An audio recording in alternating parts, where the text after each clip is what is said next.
Coming up on Mountain News at 6, the search continues for the suspect who police say shot 5 people on Interstate 75. And Kentucky Senator Rand Paul gives his thoughts on what he calls overspending by the government. And in the world of weather, we're seeing cloudy skies and temperatures in the low to mid 70s. But what about rain chances? Are they in the forecast? Details in a few minutes. Dedicated to Eastern and Southern Kentucky, this is WYMT Mountain News at 6. We are continuing our coverage of the Interstate 75 shooter and the ongoing manhunt. They are still looking for this man, 32-year-old Joseph Couch of Woodbine. This is now the 6th day in the search for Couch. WYMT's Amelia Lee is in Laurel County, where Governor Andy Beshear made a stop this morning. Amelia. Steve, this is actually the first time that Governor Beshear has come to Laurel County since the shooting happened on Saturday. But he has been keeping up to date and making posts on Facebook as well. I'm told that today he talked to dispatch, he met with officers, and he even made his way to exit 49 where the shooting happened on I75 on Saturday. During the news briefing earlier this morning, Beshear actually said that this type of violence, like the shooting on I-75, will not be tolerated in Kentucky. We are one community, and we are horrified by the act that occurred here. This is not who we are. This is not who Laurel County or the City of London is. Governor Beshear says 4 of the victims have made it out of the hospital, and the 5th is expected to survive. He says right now resources will not be pulled away from the manhunt for suspect Joseph Couch, but those in the communities nearby will still have a police presence on the roads and even near schools. And I'd want that extra uniform that's out there. I'd want to know that our Commonwealth cares about them and is showing up for them and is going to make sure they're safe. Kentucky State Police Commissioner Philip Burnett says many tips have come in, alluding to where Couch might be, as agencies search the Daniel Boone National Forest. And we will keep working until we exhaust every single lead that we have in that area. Beshear says conducting the manhunt in a professional and careful manner is of the utmost importance, as the search has continued on for almost 144 hours. We haven't lost anyone yet from this shooter, and we want to make sure we don't lose anyone going forward. The communities in this region of Kentucky have been through a lot in the past few years, and Beshear says they continue to be resilient through these added hardships. As I said, after the devastating floods hit some of this same area a few years ago, these are tough challenges, but this area is filled with the very toughest of people. Some folks in Laurel County tell me that they are still on high alert when it comes to everything going on within this manhunt. And that alert even stems in other places, in other states like Indiana. I actually talked to the Laurel County Sheriff's Office, who told me that they've gotten calls and texts and emails from people in states like Indiana saying, is it safe to drive on I-75 and go by exit 49? To that, officers have said that they are patrolling the area and trying to make people feel as safe as possible. In Laurel County, Amelia Lee, WYMT Mountain News. Sounds like some activity behind you there right now, Amelia. Thank you very much. Now, again, no major updates on this 6th day of the manhunt. Of course, we've been telling you about some schools that were either closing school the rest of the week or some conducting remote learning due to the ongoing manhunt.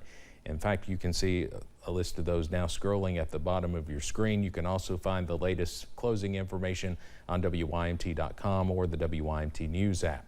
Now, Barberville Independent Schools returned to the classroom today. This comes after Rockcastle County did the same yesterday. We spoke to officials with Barberville Schools, and they told us they have a plan in place for this type of situation. They also told us that the safety of their students is their top priority. They also have 2 school resource officers on campus and say the school is on high alert. Authorities are still combing through a large area to find Joseph Couch.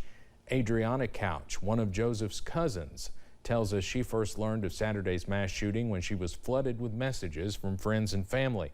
Adriana says her heart immediately broke for the victims, their families, and anyone else affected by her cousin's reported actions. We've had multiple police come to grandma's house, mom's house. They've been everywhere looking for this man. There's nothing in this world that he could do that could have led up to it to excuse the behavior that what he did. There's nothing. We are hearing that same message from law enforcement that they would like to see Joseph Couch just come out and turn himself in. A man and his wife had a terrifying experience Saturday night while driving on I-75 near exit 49. Matt Lorimer described hearing loud pops, which he soon realized were gunshots. Lorimer, who frequently drives through the area, initially did not think they were being targeted. We believe it's a miracle. To hear that much gunfire, to hear the thuds all around us, and not one, I mean, we looked over the car, we could not find a bullet hole. Lorimer and his wife were not harmed and consider themselves lucky to have escaped. A man is found guilty in the 2020 murder of a Pike County woman. The Commonwealth's attorney for the 21st Judicial Circuit says Anthony Hall entered an open plea earlier this week in relation to his arrest for the murder of Jody Stapleton. Hall was charged back in 2020 after Stapleton died from injuries sustained when police say she was beaten. A Menifee County jury recommended multiple life sentences for Hall, including one for murder. A Rockcastle County man is dead after a crash in Lincoln County. The multi-vehicle crash occurred a little before 4:30 yesterday evening. The vehicle Christopher Murado of Corbin was driving collided with Wanda Edwards of Broadhead. The vehicle Edwards was driving then collided with another vehicle, that one driven by Christina Ferris. 74-year-old Joseph Edwards was a passenger in the collision and was pronounced dead at the scene. Police are investigating a school threat that was made at a school in Lawrence County. The threat happened at Louisa Middle School. Lawrence County school officials contacted state police about the matter.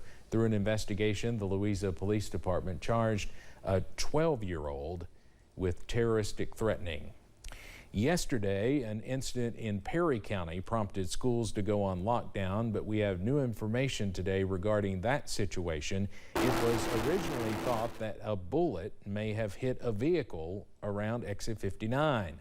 After a thorough preliminary investigation, Hazard Police say they believe no shooting happened and there is no danger to the public. The Sheriff's Department posted on Facebook that it appears a bullet found on a vehicle was possibly picked up from the highway or has some other origin and was not a, quote, fresh fired round. Perry County schools will be on regular schedule tomorrow.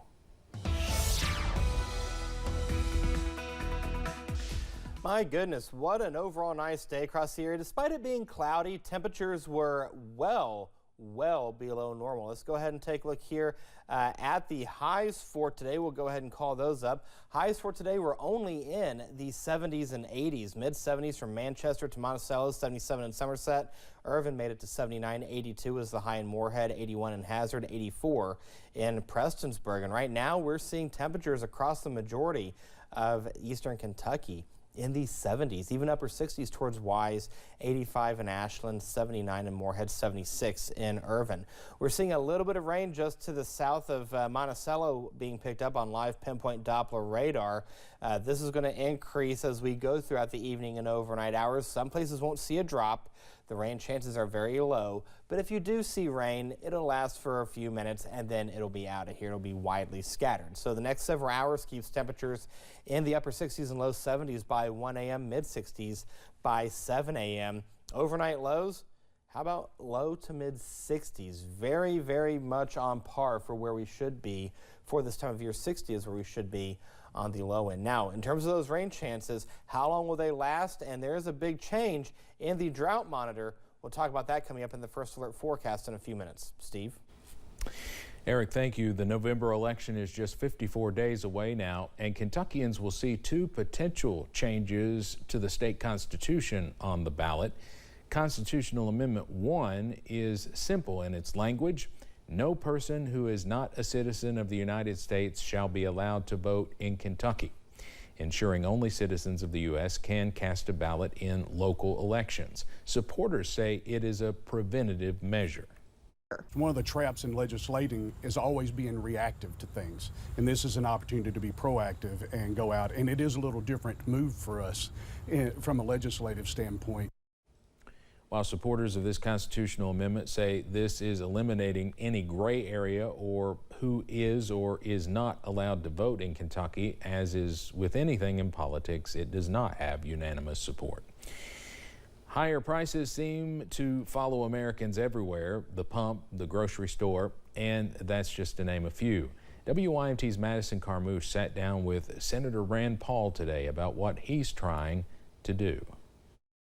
Every year it seems to be deja vu all over again. Most recently, the Safeguard American Voter Eligibility, or SAVE Act, may lead to a government shutdown. So what happens is it comes to the very end and they put everything together in one enormous bill. It'll be 3,000 to 5,000 pages long, and they'll shove it on us with one day to go, and they'll say either vote for this or the government shuts down. Paul says he never wants the government to shut down, but he does not believe in passing a budget which furthers the nation's debt. Both parties are guilty of this, but it's bad for us ultimately, because when you go to the grocery store and your prices go up, it's from the debt. There's a direct correlation between debt and inflation, and we're going to get more of it if we don't correct the balance. He adds the nation's government could learn from local and state governments' budget planning. As I travel around Kentucky, one thing I remind people of is local government works. City government works. State government, for the most part, works too. They spend what comes in. And in fact, in recent years, the state government's been doing a rainy day fund for emergencies. Paul says a rainy day fund for the U.S. government would not be wise with the large-scale debt. Madison Carmouche, WYMT Mountain News. The Federal Reserve is set to meet soon to determine the future of interest rates. Governor Beshear announced $1.7 million in grants to support 12 local and state agencies. The Edward Byrne Memorial Justice Assistance grants will aid in fighting drug trafficking and improving community safety. The funding will help law enforcement and drug task forces purchase critical resources, provide drug prevention programs, offer victim counseling, and ensure specialized officer training. All right, weather headlines for tonight. Overall, staying cloudy this evening. The shower chances will pick up a little bit, but we're going to stay near normal in the temperature department. Details on the first alert forecast in a few minutes. And with fall and cooler weather approaching, there are some crawling creatures you might need to watch out for. We'll explain. Visit